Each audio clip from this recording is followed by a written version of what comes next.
You're listening to Puma Podcast. Hi, I'm Bella Perez Rubio, Puma Podcast, and you're listening to Teka Teka News. Pag-asahan sana ni Presidente na willing to wait ang mga Pilipino para gumanda, no, ang buhay natin at umunlad. Kasi hindi naman nakapaghihintay at hindi naghihintay yung kahirapan, yung kagutuman, yung kawalan ng disenteng trabaho, yung mataas na bayarin sa bill. O sa pangalawang SONA, sana naman hindi na siya mapakali na tugunan yung mga problemang ito. And first off, please, agriculture. In this episode, we take a look at the state of agriculture a year into Ferdinand Marcos Jr.'s presidency and his concurrent role as agriculture chief.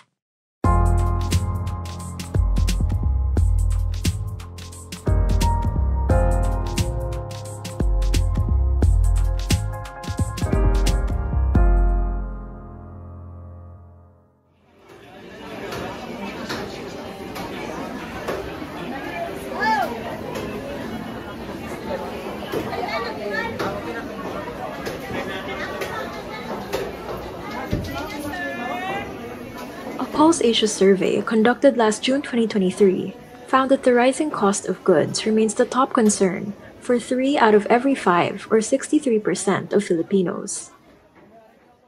That's no surprise, given the year we've had. Galit na galit ang economic team, bakit daw ang liempo 365 per kilo or 380 by 400? That's Jason Cainglet. He's the executive director of the Samahang Industriya at Agrikultura. Hindi niya kasalanan ng farmers. Sila, okay sila sa 180, 200 at most na farmers. Pero yung disconnect sa value chain kasi natin, sa baboy, plus 100 sa farm gate is okay na retail price. So kung ang maximum mo na farm gate is 200, dapat nasa 300 na yung baboy mo. Yung manok mo is nasa 110, 120. Plus 80, dapat ang manok mo at most 200 na And yet, pumapalo sa mas mataas sa 200 yung manok. And yung pork mo. In December 2022, the cost of onions was as high as 800 pesos per kilo. The Agriculture Department cited dwindling supply, but onion smuggling rackets were also thriving at the time. In May last year, sugar prices hit 136 pesos per kilo in some supermarkets. And just this January, Sinong sounded the alarm over a 2 peso rise in the cost of rice per kilo. Here's a farmer from Bulacan, Simeon Sison, speaking at the forum hosted by Tugon Kabuhayan in June.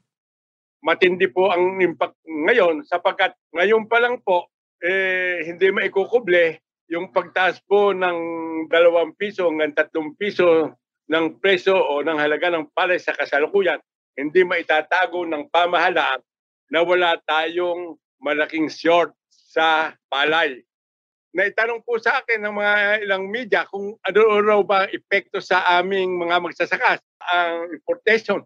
Kako, wala na kaming palay kayo. Kahit bumaha at tumindi at dumami ang importation, wala na sa aming epekto. Ang epekto sa amin na matindi, kaming mga magsasaka, marami na sa amin ang bumibili ng bigas. Katulad ko po, bumibili na lang din po ako ng bigas. Pero nasasaktan po ako ngayon, pagbili ko ng bigas, dahil mahal ang bigas, nung umang-ani naman po ako, mura ang palay. So, yung po kasunod na dahilan kung bakit nadarama natin itong scarcity, kakulangan, kamahalan ng bigas. As the country gears up for an El Nino-triggered rice crisis, farmers like Simeon remind us that the problem runs deep. Sa aming mga magsasaka, 2 uri ng El Nino. Hindi lang po yung El Nino na tubig na nanggagaling sa itaas na inaasahan ng mga magsasaka para makapagsaka. Yung pong rice tarification law, consider po namin 4.5 years ago, nang dumating po sa buhay natin ito, nagkaroon po kami ng matinding impact na El Nino. Bagamat nakapag-produce po kami ng normal, pero abnormal naman po ang naging halaga. A study published by Ibon Foundation in February found that the income per hectare of farmers shrank by 40% 4 years after the passage of the rice tarification law. In addition to failing to boost farmers' income, the Ibon Foundation said the law also worsened the country's dependency on rice imports. Bakit tumaas po ang presyo ng palay? Una, tanggapin natin ang katotohanan ng pakonti na po ng pakonti ang stock. Pangalawa, ang palay po nating mga magsasaka ay para o kamukha ng sibuyas na wala na sa kamay ng mga magsasaka, kundi nasa kamay na po ng mga miller at big-time trader. Kaya tumataas ang halaga. Pangatlo po, kung po ang palay nag-decline po nung nakaraan, siyempre tataas po. Marami po ang nakapagdidikta ngayon ng presyo.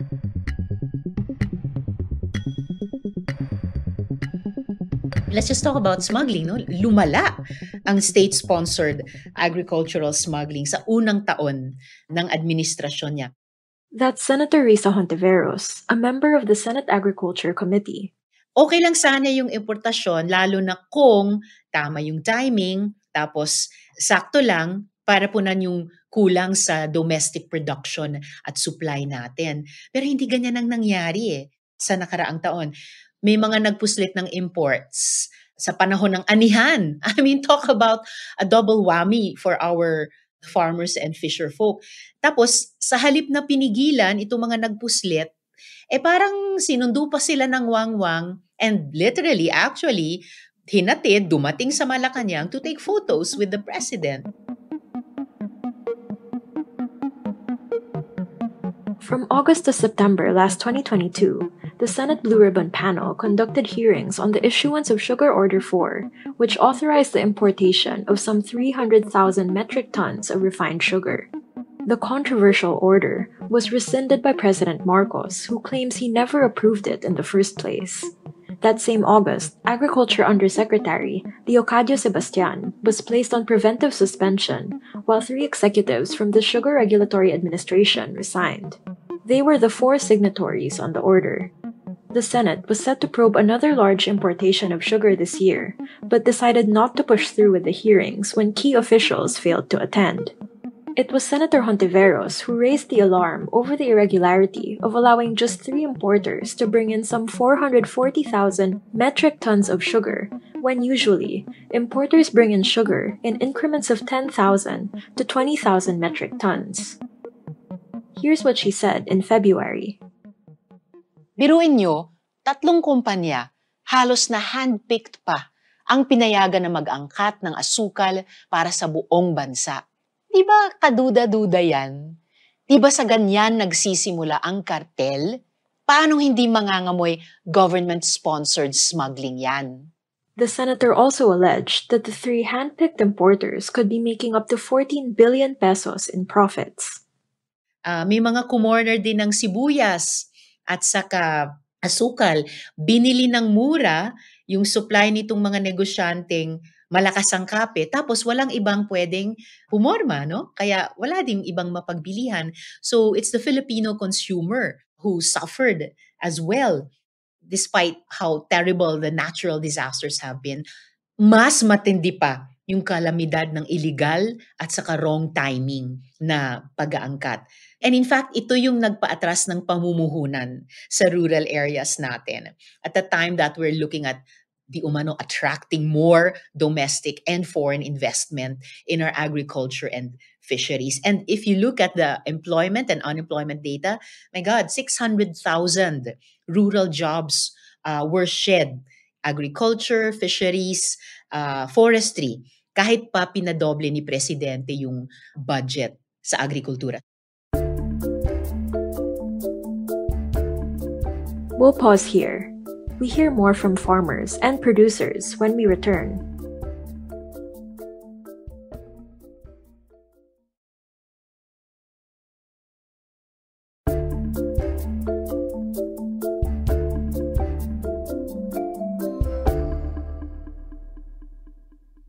Grabe yung yung pagsalaula sa agriculture, and farmers were so discouraged na magtanim pa. Again, that's Sinong's Executive Director, Jason Cainglet. May ASF na, may even influenza pa. Tapos nandiyan ang smuggling, yung walang dekila import. So basically, yung agri sector were discouraged to continue producing for the country. So sabi natin, one way of changing yung ganitong perception is pagtingin na yung presidente o yung papasok na The gobyerno were sincere in helping the sector this time kasi 3-4 governments talagang napabayaan. You heard that right. Sinag was actually one of the groups that lobbied Marcos to take on the agriculture portfolio. And after a year, the group says he's on the right track.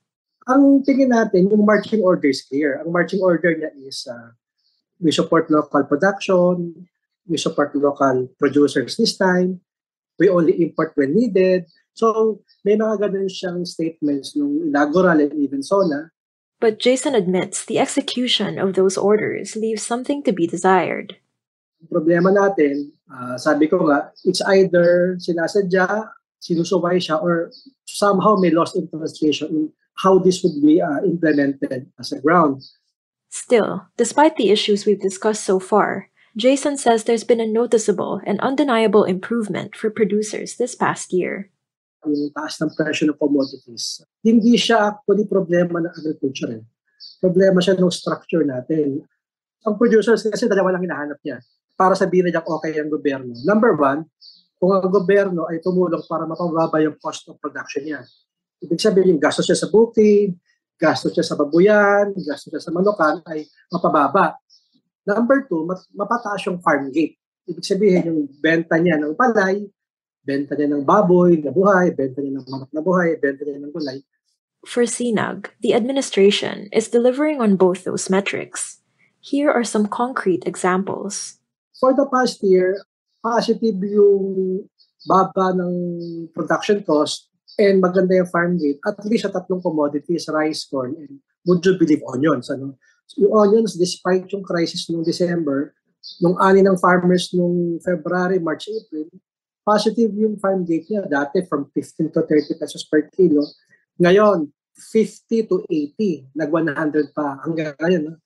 Sa palay naman, previously it's 16 to 17 per kilo farm gate. Ngayon, nung last ani was 20 to 22 and 23 pa and 24.